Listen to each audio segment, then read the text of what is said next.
the relationship between managers and care providers, the leadership and the way it was shared between the policy level, the organizational and the clinician level, and the resource distribution that raised controversy between the different local network. If you have questions about that, I can provide you with more information.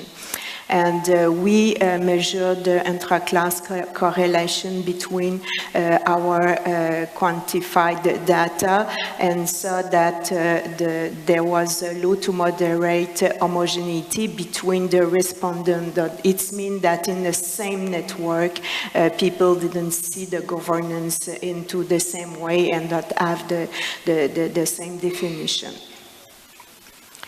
So when we look at the scores of integration, we saw that into each local network, there was some variation with the integration scores, and where you have the red box, that was the local network that have the governance into action, and you see that the dimension of integration were lower. So it illustrates that the governance in action, as it's seen from the top down, do not produce real integration into the cancer services.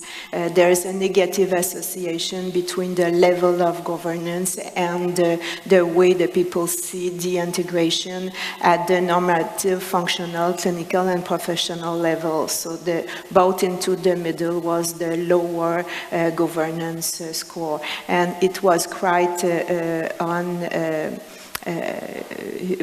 it was quite surprising to have those results, because it does not go, it does not align with our theoretical framework. So we were looking to explain that a little bit more. And we see that normative and functional integration is seen more positively by respondents, and clinical and professional integration was always lower. And into professional and clinical integration, there are some issue about the coordination of care. So it makes sense when we look at the silo functioning and the fragmentation of services that seems to be still there. So what we learned, and I think we should be okay with the time, there is a negative but significant association, and we did other analysis to deepen our understanding of that.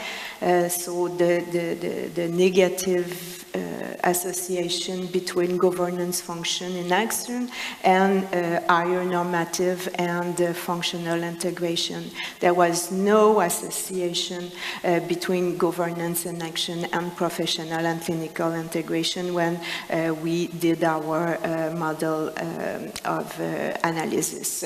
And cancer network integration is perceived more positively in the normative and functional integration, and maybe it could be normal when we see that cancer programs are prescribed at the policy level and should be operationalized at the clinical and professional level into the care providing sphere. So further work needs to be done in regard to clinical and professional integration, and we continue to study how other models of governance, looking at more collaborative dynamics, could make the clinical and professional integration translate into practice. So our results suggest that the prescribed network at the policy level fails to produce clinical and professional integration. So that's my presentation for today. So thank you. I think we have time for a question after all the presentation. That's it? Okay. Thank you so much for your attention and to be here today. Right. Thank you, Dominique.